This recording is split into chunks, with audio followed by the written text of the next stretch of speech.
السوداء على الصفرة السوداء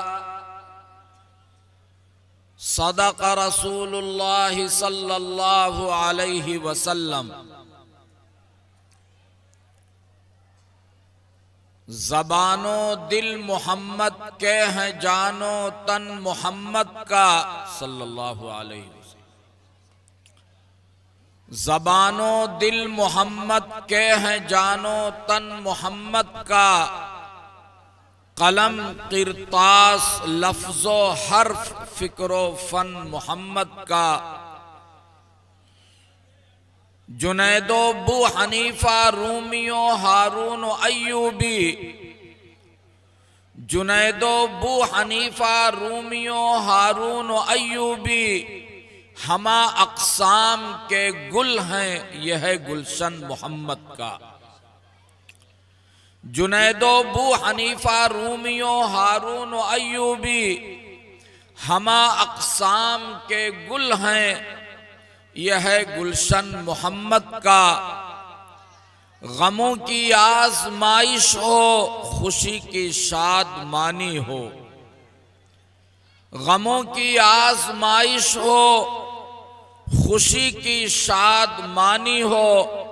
نہ چھوٹا ہے نہ چھوٹے گا کبھی دامن محمد کا۔ اور مجاہد بس خدا کا ہے وہی جو ہے محمد کا، مجاہد بس خدا کا ہے وہی جو ہے محمد کا۔ خدا کا بندہ بننا ہے تو بن پہلے محمد کا۔ اسٹیج پر رونق افروز انتہائی قابل قدر گرامی مرتبت حضرات علماء کرام، بزرگان ملت، اس ادارے کے ذمہ دار اور قابل قدر حضرات اساتذہ کرام، طلبہ عزیز، جن سب کی دعوت پر آج اس انتہائی بافیض اور قدیم ترین محبوب ادارے ہدایت العلوم کے اس صحن میں طلباء کی انجمن الاصلاح کے اختتامی پروگرام میں حاضری کی سعادت حاصل ہوئی، یہ میرے لیے انتہائی خوشی اور مسرت کا موقع ہے۔ متعدد بار اس ادارے میں حاضری کی سعادت ملی، دعا گو ہوں کہ اللہ رب العزت اس ادارے کو تا دیر قائم و دائم رکھے، اس کے فیض کو مزید عام و تام فرمائے، اور اس ادارے کے ذمہ دار اساتذہ اور طلباء کو بھی اللہ رب العزت حفظ و امان میں رکھے، آمین، اور زیادہ سے زیادہ اس ادارے سے فیض حاصل کرنے کی توفیق عطا فرمائے، آمین۔ میرے محترم بزرگوں اور دوستوں، طلبہ عزیز نے جس محنت، تیاری، جانفشانی، لگن اور ذوق و شوق سے آپ کے سامنے بلا تردد اور بغیر جھجک کے پروگرام پیش کیا، اور آپ حضرات اطمینان و سکون سے سنتے رہے،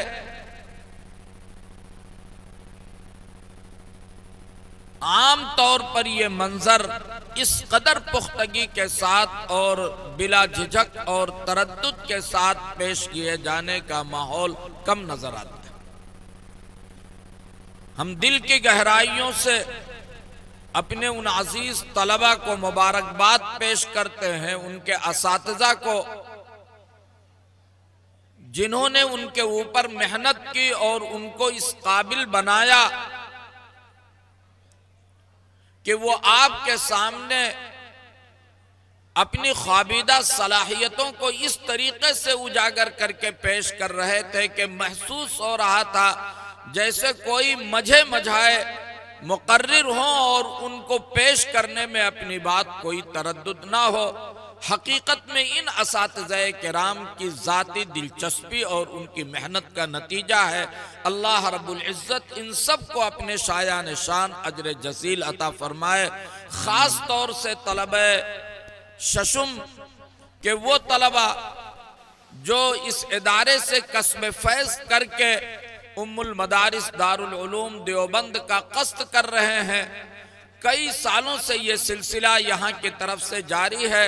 اور الحمدللہ ان حضرات اساتذہ کرام اور طلبہ کی محنت آپ دیکھ رہے ہیں کہ ہر سال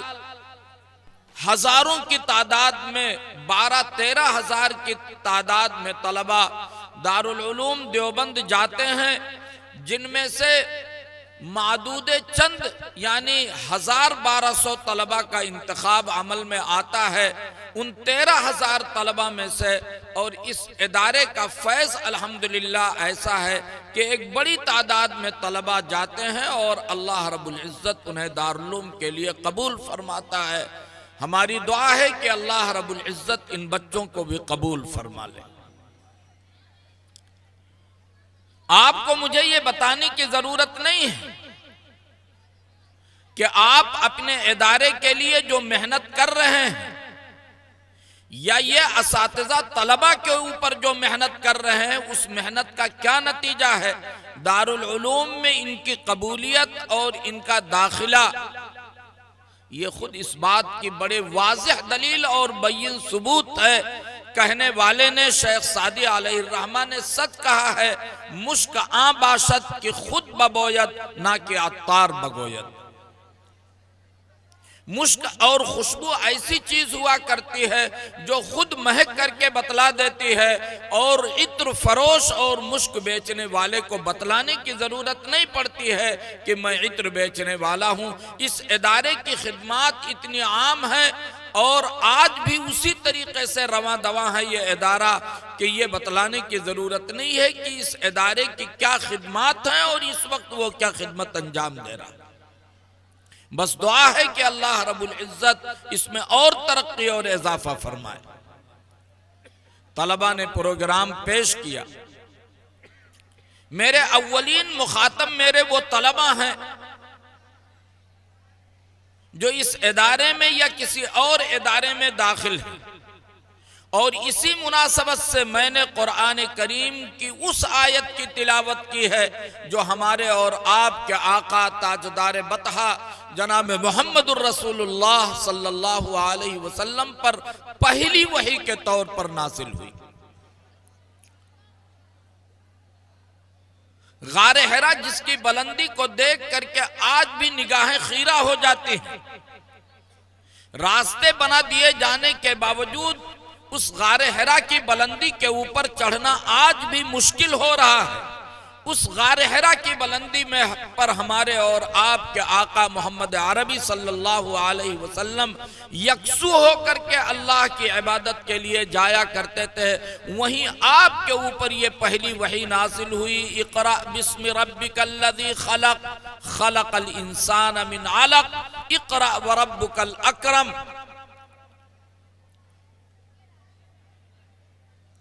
اللہ رب العزت فعال لما یرید، قادر مطلق ہے۔ اگر وہ چاہتا تو آپ کے حجرہ شریفہ میں بھی یہی وحی نازل کر دیتا، لیکن نہیں، پہلی وحی غار حرا کی اس بلندی کے اوپر نازل کر کے اللہ رب العزت نے آنے والی پوری امت کو یہ خبر دے دی اور یہ بتلا دیا کہ یہ علم جس کے پڑھنے کے لیے کہا جا رہا ہے اقرأ بسم ربک الذی خلق، یہ ایسا اعلیٰ علم ہے کہ اس علم کو حاصل کرنے کے لیے اپنے گھر بار، اپنے والدین اور اپنے اعزاء و اقربا کو چھوڑنا پڑے گا، ورنہ جناب نبی کریم صلی اللہ علیہ وسلم پر وحی آپ کے حجرہ شریفہ میں نازل ہو سکتی تھی۔ مفسرین نے بڑی قیمتی بات لکھی ہے، ایسی قیمتی باتیں لکھی ہیں کہ جب ان کو پڑھا جاتا ہے تو طبعی طور پر فرحت اور خوشی محسوس ہوتی ہے۔ مفسرین نے لکھا کہ آپ پر پہلی وحی نازل کی گئی اور حضرت جبریل علیہ السلام نے آپ کو مخاطب کر کے فرمایا اقرأ بسم ربک الذی خلق۔ آپ نے فرمایا کہ ما انا بقارئ، میں پڑھا ہوا نہیں ہوں۔ حضرت جبریل علیہ السلام نے آپ کو دبوچا، ایک بار نہیں 2-3 بار آپ کو دبوچا اور کہا اقرأ بسم ربک الذی خلق، پڑھیے اپنے پروردگار کے نام سے۔ حضرات مفسرین لکھتے ہیں کہ حضرت جبریل علیہ السلام جو اس وقت بالواسطہ آپ کے لیے معلم کی حیثیت رکھتے تھے، آپ صلی اللہ علیہ وسلم کو دبوچنا یہ اشارہ کر رہا تھا کہ اس علم کو حاصل کرنے کے لیے استاذ کی سختیاں برداشت کرنی پڑیں گی۔ پہلی وحی میں ہمیں اور آپ کو یہ سبق دے دیا گیا کہ اگر آپ یہ چاہتے ہیں کہ علم کے مقام رفیع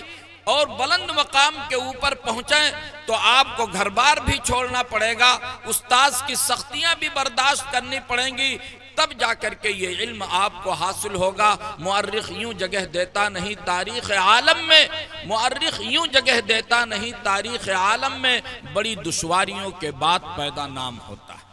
اس لیے میرے وہ عزیز طلبہ جو یہاں یا کسی اور ادارے میں کسب فیض کر رہے ہیں اور علم حاصل کر رہے ہیں، وہ اس بات کو اپنے ذہنوں میں بٹھا لیں کہ اس علم کو حاصل کرنے کے لیے استاذ کی سختیاں اور سستیاں بھی سہنی پڑیں گی۔ ایک نظام بنایا جاتا ہے مدارس میں صبح سے پہلے بیدار کرنے کا، نمازوں کی پابندی کا، کلاس میں حاضری کا اور وقتاً فوقتاً رجسٹر سے حاضری لیے جانے کا جو پروگرام بنایا جا رہا ہے، یہ حقیقت میں ایک ریہرسل کیا جا رہا ہے، ان کو مشق کیا جا رہا ہے، ان کو پابندیوں میں جکڑا جا رہا ہے تاکہ جب وہ اس ادارے سے نکلیں تو اس طریقے سے بن کر کے نکلیں کہ وہ نماز کے پابند ہوں، تلاوت کے پابند ہوں، تربیت ان کو آ جائے۔ یہ نظام کی جکڑنے اور نظام کی بندشیں اس لیے نہیں ہے کہ نعوذ باللہ ان سے کوئی عداوت اور دشمنی ہے، اس لیے اول وہلہ میں میرے طلبہ اس بات کو سمجھیں کہ مقام بلند حاصل کرنے کے لیے اگر کچھ نظام کی سختیاں ہیں ان کے اوپر تو صرف ان کو سنوارنے کے لیے،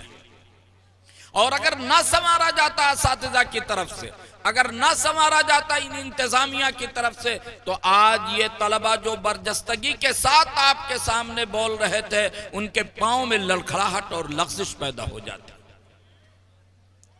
اس لیے میرے عزیز طلبہ اس بات کو سمجھیں، یہ بات مجھے اپنے عزیز طلبہ سے کہنی تھی، اور اس کے بعد جو بات مجھے ایک اس طبقے سے کہنی ہے جو طبقہ عوام کا ہے، خواص کا ہے، عمائدین کا ہے، ان سے مجھے یہ بات کہنی ہے کہ آپ اس مدارس کی اہمیت کو سمجھیں۔ لاک ڈاؤن کے بعد کی صورتحال بڑی ناگفتہ ہے۔ ہمارا ان اساتذہ سے اور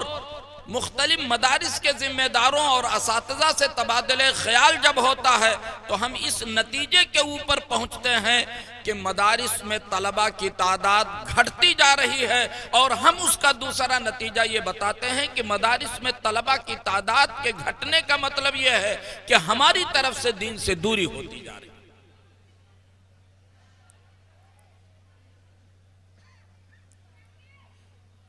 آپ خالص اپنے اولاد کے معاش کو درست کرنے کے لیے سسٹم اور نظام بناتے ہیں اور یہ چاہتے ہیں کہ ہماری اولاد کو کوئی تکلیف نہ پہنچے۔ ہر انسان یہ چاہتا ہے کہ ہم اپنی زندگی میں اچھے تعمیر کر کے اچھا گھر بنا دیں، ان کے سردی اور گرمی کا انتظام کر دیں، پنکھے اور آرام دہ بستر کا انتظام کر دیں۔ یہ ساری کوششیں ہو رہی ہیں اور ہر شخص یہ چاہتا ہے کہ ہم اس دنیا سے اس حال میں جائیں کہ ہماری اولاد کے لیے معاش کا کوئی مضبوط انتظام ہو جائے۔ ایسے لوگ سن لیں، ان کا یہ طریقہ کار مبارک حدیث شریف اور اسلام کی نظر میں مطلوب ہے اور ایسا انہیں کرنا چاہیے، لیکن اس سے زیادہ جس بات کی ضرورت ہے وہ یہ ہے کہ جس طریقے سے ہم اپنی اولاد کو دنیاوی راحت پہنچانے کے لیے کوشش کر رہے ہیں، اسی طریقے سے ان کو اسلامی تعلیم کی طرف راغب کر کے اور ان کو صحیح تعلیم دے کر کے ان کی اخروی زندگی کو سنوارنے کی بھی فکر کی جائے۔ اس وقت پوری دنیا میں جہاں بھی ہم یعنی مسلمان آباد ہیں، چاہے وہ کمزور پوزیشن میں ہوں یا طاقتور پوزیشن میں، غالب شکل میں ہوں یا مغلوب پوزیشن میں، بڑی صورتحال اور آزمائش کی دور سے گزر رہے ہیں۔ یہ علماء، یہ صلحاء چٹائیوں کے اوپر بیٹھ کر کے دنیا کی نظر ہماری طرف کس طریقے سے اٹھ رہی ہے ہم خوب اچھی طریقے سے جانتے ہیں، اور یہ بھی جانتے ہیں کہ ان مدارس کی اہمیت کو ہم سمجھیں یا نہ سمجھیں، لیکن جو دشمن ہیں ہمارے، جو دشمن ہیں آپ کے، جو دشمن ہیں اللہ کے، جو دشمن ہیں رسول کے، بلکہ اس سے آگے بڑھ کر کے یہ کہیے کہ جو دشمن ہیں انسانیت کے، گاؤں کی سطح سے لے کر کے ضلعی سطح تک، اور ضلعی سطح سے لے کر کے صوبائی سطح تک، اور صوبائی سطح سے لے کر کے ملکی سطح تک، اور ملکی سطح سے لے کر کے بین الاقوامی سطح تک جو ہمارے اور آپ کے دشمن ہیں، وہ کس طریقے سے ہمارے خلاف سازشیں رچ رہے ہیں، ہم خوب دیکھ رہے ہیں ان کی ان سازشوں۔ ہمیں اس کا جواب دینا، اس کے لیے تیاری کرنی ہے۔ آپ دیکھ رہے ہیں کہ اس ملک کے اندر کیسا نظام برپا کیا جا رہا ہے،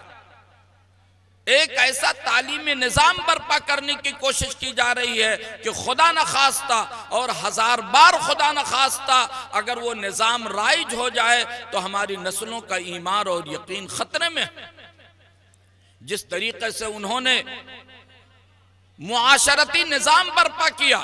بے حیائیوں کے اوپر مبنی، بے پردگی کے اوپر مبنی، اور کھلے عام اور سر بازار آپ دیکھتے ہیں کیسی بے حیائیاں ہیں، آنکھوں کے سامنے ہو رہی ہیں، ایسا معاشی نظام برپا کیا جا رہا ہے سود کی غلاظتوں کے اوپر مبنی کہ آج بچنا ان چیزوں سے مشکل ہے۔ اسی طریقے سے ان کا تعلیمی نظام ایسا برپا کیا جا رہا ہے کہ جس سے ہماری آئندہ آنے والی نسلوں کا ایمان اور یقین خطرے میں، بلکہ میں صاف کہتا ہوں کہ اس وقت ہم سب کے اوپر اور خاص طور پر ان علماء کرام کے اوپر جو سب سے بڑی ذمہ داری ہے، وہ ذمہ داری ہے آئندہ آنے والی نسلوں کے ایمان اور یقین کے تحفظ کی ذمہ داری۔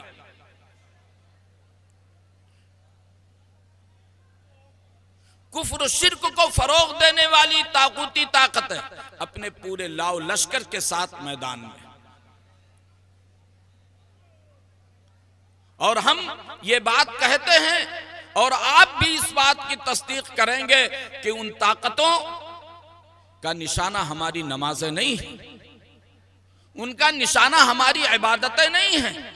ان کا نشانہ ہمارے سجدے نہیں ہیں، ان کا نشانہ ہمارے روزے اور حج نہیں ہیں، بلکہ ان کا نشانہ وہ روح اور اسپرٹ ہے جو ہمیں اور آپ کو عبادتوں کی طرف متوجہ کرتی ہے، یعنی ہماری ایمانی طاقت انہوں نے اس کو ہدف بنایا،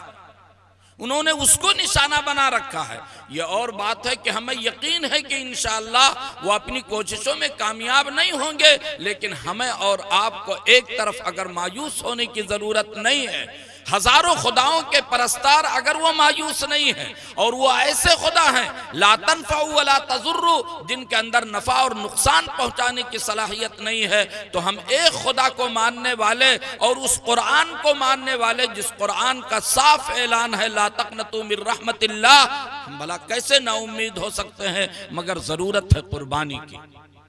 ضرورت ہے اعتماد کی، ضرورت ہے اپنی جگہ پر مستحکم ہونے کی،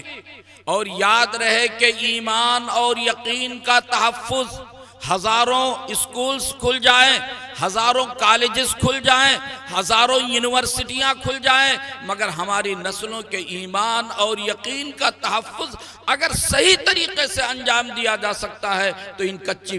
اینٹوں کے اندر اور چٹائیوں کے اوپر بیٹھنے والے ان حضرات علماء کرام ہی کے واسطے سے انجام دیا جا سکتا ہے۔ آپ یہ مت سمجھے کہ اسکولوں میں بھی نظام ہے، کالجوں میں بھی نظام ہے۔ ہم نے بہت سے اسکولوں کو دیکھا ہے، بہت سے کالجوں کے پروگراموں میں ہم نے شرکت کی ہے، لیکن ثقافت کے نام سے جو ننگا ناچ وہاں ناچا جاتا ہے، وہاں دیکھ کر کے ہمیں اور آپ کو خوش شرمندگی ہونے لگتی ہے۔ اس لیے میرے محترم بزرگوں اور دوستوں، ان مدارس کی قدر کرو۔ اپنی نسلوں کے ایمان کو بچانے کے لیے اپنی اولاد کی صحیح تعلیم و تربیت کا بندوبست کرو۔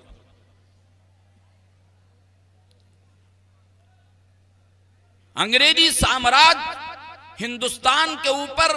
جب اپنا قبضہ جمائے ہوئے تھا، اور صورتحال یہ تھی کہ اس ملک کے اندر وہ صورتحال پیش آ جائے جو اسپین میں پیدا ہوا تھا، تو ہمارے اکابر نے، اللہ رب العزت جزائے خیر دے، حضرت مولانا محمد قاسم نانوتوی رحمۃ اللہ اور ان کے دور کے اور ان کے بعد کے علماء ربانیین کی تربتوں پر ابد تک رحمتوں کے انوارات و برکات نازل فرمائے کہ انہوں نے اس ملک کے اندر اسلام کے بقا اور تحفظ کے لیے ان اسلامی قلعوں کی تعمیر کی۔ ہماری ٹوپیاں ان کی جوتیوں پر قربان کہ انہوں نے اس موقع کو بھانپا اور ہمارے لیے ایک اچھی راہ تجویز کی، ورنہ ہمارے لیے بھی اپنے ایمان اور یقین کو بچانا مشکل تھا۔ مکاتب اور مدارس کی شکل میں یہ قلعے تعمیر کیے، اور آپ یقین مانیے کہ یہ مدارس اسلامی تعلیمات کو بعد میں عام کرتے ہیں، ہمارے ایمان اور عقیدے کا تحفظ پہلے انجام دیتے ہیں۔ مقصود ایمان کا تحفظ ہے، اور دینی تعلیم تو محض وسیلہ اور ذریعہ ہے، اور جو تحفظ ہمیں اور آپ کو مل رہا ہے، بلکہ ہماری زبانوں پر جو لا الہ الا اللہ ہے، ہمارے گھروں سے جو تلاوت کی آواز آ رہی ہے، یہ حقیقت میں ان مساجد اور مدارس اور مکاتب ہی کی برکت ہے۔ یہ ہمارے لیے اسلامی قلعے ہیں۔ اس لیے خاص طور پر اس وقت بیدار رہنے کی ضرورت ہے۔ ہمارے بچے ادھر ادھر ضائع نہ ہونے پائیں، ہم غیروں کے اسکولوں میں نہ بھیجیں، ہم یہ دیکھیں کہ ان کے ایمان اور عقیدے کے تحفظ کہاں ہوتا ہے۔ آپ پڑھائیں اعلیٰ تعلیم، آپ بچوں کو دو اعلیٰ تعلیم، کوئی اس کی مخالفت نہیں کرتا، بلکہ میں ہر جگہ یہ بات کہتا ہوں کہ میں دارالعلوم دیوبند کا ایک ادنا خادم ہونے کی حیثیت سے بڑی ذمہ داری کے ساتھ یہ بات کہتا ہوں کہ قوم کو ضرورت ہے اچھے ڈاکٹرز کی، قوم کو ضرورت ہے اچھے انجینئرز کی، قوم کو ضرورت ہے اچھے ٹیچرز کی، قوم کو ضرورت ہے اچھے لیڈرز کی، قوم کو ضرورت ہے اہل ثروت کی، قوم کو ضرورت ہے خدمت گزار رضاکاروں کی، مگر یاد رہے کہ ان سب سے زیادہ ضرورت ہے ہمیں اچھے دیندار اور اچھے مسلمان کی۔ آپ اچھے مسلمان بنائیے، مگر اس کے لیے ہمیں قربانیوں کی ضرورت ہے، ہمیں قربانی دینی پڑے گی، وقت کی قربانی، جان کی قربانی، مال کی قربانی۔ اس طریقے سے قربانیوں کے بعد ہی اسلام پھلتا اور پھولتا ہے۔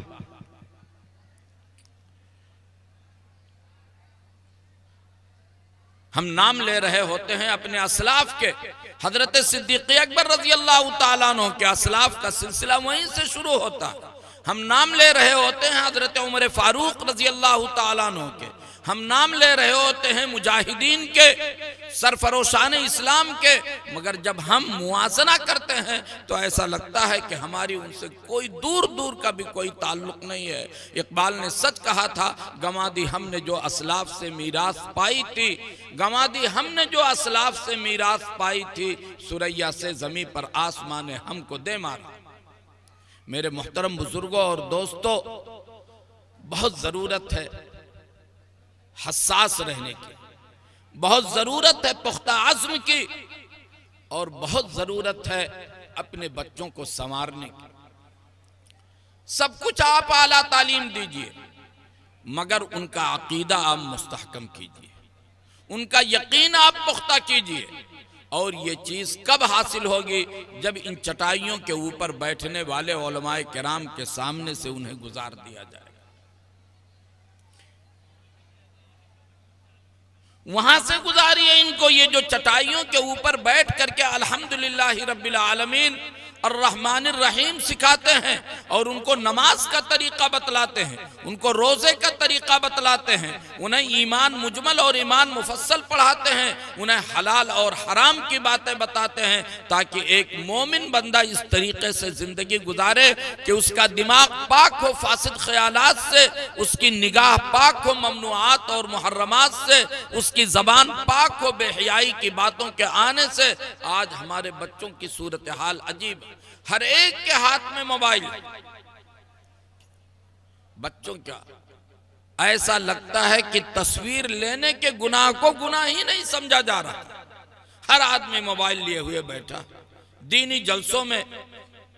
اور تصویر کھینچی جاتی، گناہ کی کا یہ سمجھیے کہ گناہ کا گناہ ہونا ہی ہمارے ذہنوں سے نکلا جا رہا ہے۔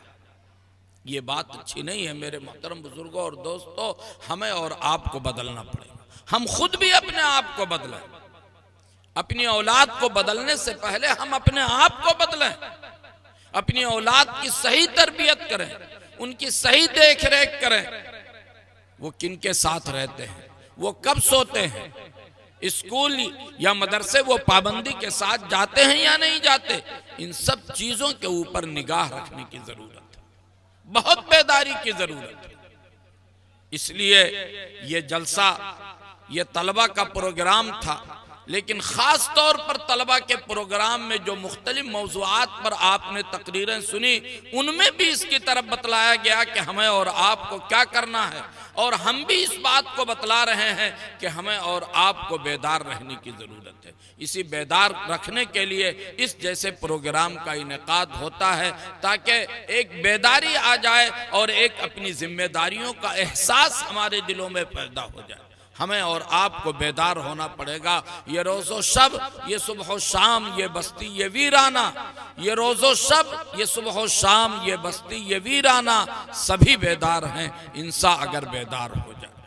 اس لیے ان مدرسوں کو آباد کیجئے، ان اساتذہ کی دیکھ ریکھ کیجئے جو ہر وقت آپ کے کام آتے ہیں۔ بلکہ میں صاف کہتا ہوں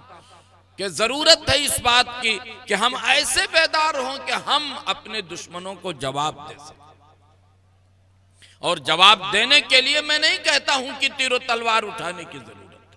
ہمیں جواب دینا ہے اپنے اخلاق سے، ہمیں جواب دینا ہے اپنے کردار سے، ہمیں جواب دینا ہے اپنی نشست و برخاست سے، ہمیں جواب دینا ہے اپنے طرز زندگی سے۔ ہم اسلام کے نام لیوا ہیں، ہم اپنے آپ کو مومن کہتے ہیں، تو ہمارا طرز عمل ایک مومن کا ہونا چاہیے، ہماری نمازیں نہ چھوٹنے پائے، ہماری زکوٰۃ صحیح طریقے سے ادا ہو، ہم اپنے بچوں کو اس طریقے سے پیش کریں دنیا والوں کے سامنے کہ وہ نمونہ ہو جائیں۔ آج ہمارے ہی بچے آوارہ گردی کرتے ہیں، پھرتے رہتے ہیں، اور ہمیں اس بات کی کوئی پرواہ نہیں ہوتی۔ یہ غفلت کی زندگی ہمیں چھوڑنی پڑے گی، آخرت میں کامیابی کے لیے ہمیں اور آپ کو یہ غفلت کی زندگی چھوڑنی پڑے گی۔ یہ اجلاس، یہ جلسے، یہ اسی لیے منعقد کیے جاتے ہیں تاکہ کچھ بیداری ہمارے اور آپ کے اندر آ جائے۔ قرآن کریم میں جو اعلان کیا گیا ہے وَذَكِّرْ فَإِنَّ الذِّكْرَ تَنْفَعُ الْمُؤْمِنِينَ، کہ اے نبی عام مومنوں کو یاد دہانی کراتے رہیے، بتاتے رہیے۔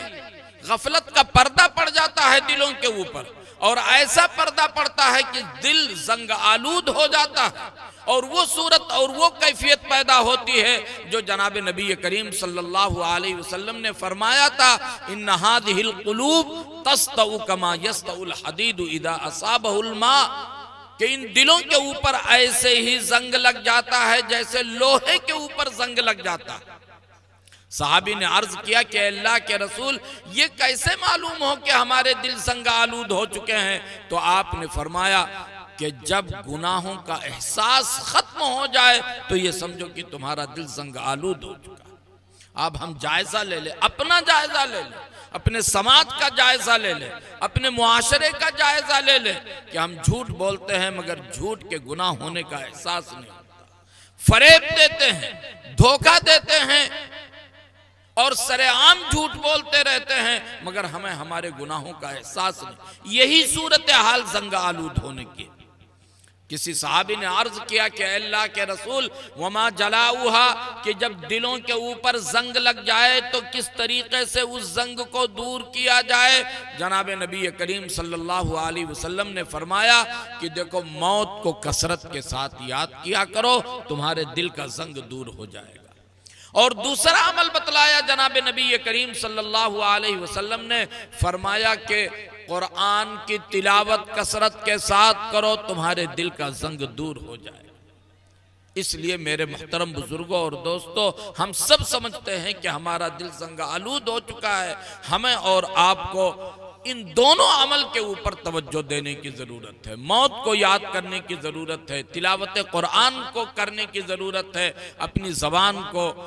اپنے کردار کو اور اپنے عمل کو سنوارنے کی ضرورت ہے۔ اللہ رب العزت ہمیں بھی اور آپ کو بھی ان تمام باتوں کے اوپر عمل کرنے کی توفیق عطا فرمائے۔ ایک مرتبہ میں پھر اس ادارے کے منتظمین کو، اساتذہ کو اور طلبہ کو مبارکباد پیش کرتا ہوں کہ انہوں نے اپنی محنت کا اچھا ثمرہ ہم سب کے سامنے ظاہر کیا۔ اللہ رب العزت انہیں دن دونی رات چوگنی ترقی عطا فرمائے، اس ادارے کے فیض کو مزید عام و تام فرمائے، یہ چمن ایسے ہی پھلتا اور پھولتا رہے، لوگ اس سے کسب فیض کرتے رہیں اور اس ادارے کی خدمات وسیع سے وسیع تر ہو۔ اللہ رب العزت ہم سب کے حق میں بھی خیر کا فیصلہ فرمائے اور ہمارے لیے دین اور شریعت کے اوپر چلنا آسان فرمائے۔ وآخر دعوانا ان الحمدللہ رب العالمین۔